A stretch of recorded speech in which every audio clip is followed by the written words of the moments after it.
Assalamualaikum warahmatullahi wabarakatuh. Hai teman-teman sahabat literasi, perkenalkan nama saya Hana Aisalma. Saya dari SD Negeri Cimong 1. Pada kesempatan kali ini, saya akan membawakan cerita legenda dari Provinsi Jawa Tengah, yaitu kisah Ki Ageng Saloka sang penangkap petir. Penasaran? Penasaran? Penasaran? Yuk kita simak cerita lengkapnya. Cekidot. Kisah ini dimulai dari daerah Grobogan, Jawa Tengah.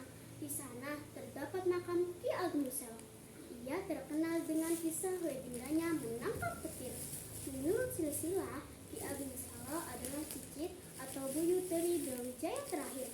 Ia merupakan moyang cikal bakal dari pendiri Kerajaan Mataram, yaitu Sumpah Wijaya, termasuk Sri Sultan Hamengkubuwono X Yogyakarta maupun Pakubuwono XIII Surakarta.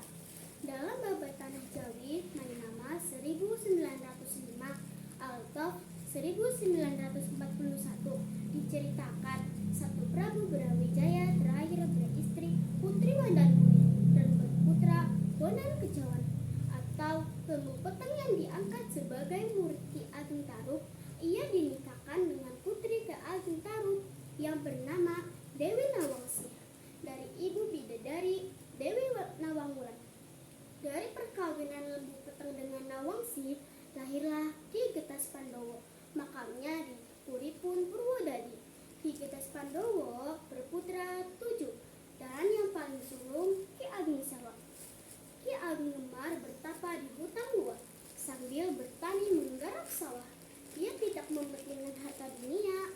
Hasil sawahnya dibagi-bagikan kepada tetangganya yang membutuhkan agar hidup berkecukupan. Salah satu muridnya tercintanya adalah Mas Karabel atau Joko Tingkir yang kemudian jadi Sultan Pajang Hadiwijaya menggantikan dinasti Demak.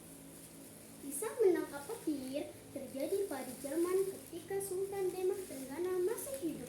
Saja pada suatu sore sekitar waktu asar, Ki Ageng Saloka sedang mencangkul sawah.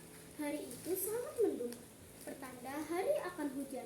Tidak lama, memang benar-benar hujan lebat turun. Petir datang menyambar-nyambar. Petani lain terbirit-birit lari pulang ke rumah karena ketakutan. Tetapi Ki Ageng Saloka tetap enak-enakan mencangkul. Baru sebentar dia mencangkul, petir datang menyambar Ki Ageng Saloka. Duar! Petir datang menyambar cangkul di genggaman Ki Ageng. Namun ia tetap berdiri tegar. Tubuhnya utuh, tidak kosong, tidak koyak. Petir berhasil ditangkap dan diikat ke dalam batu sebesar genggaman orang dewasa.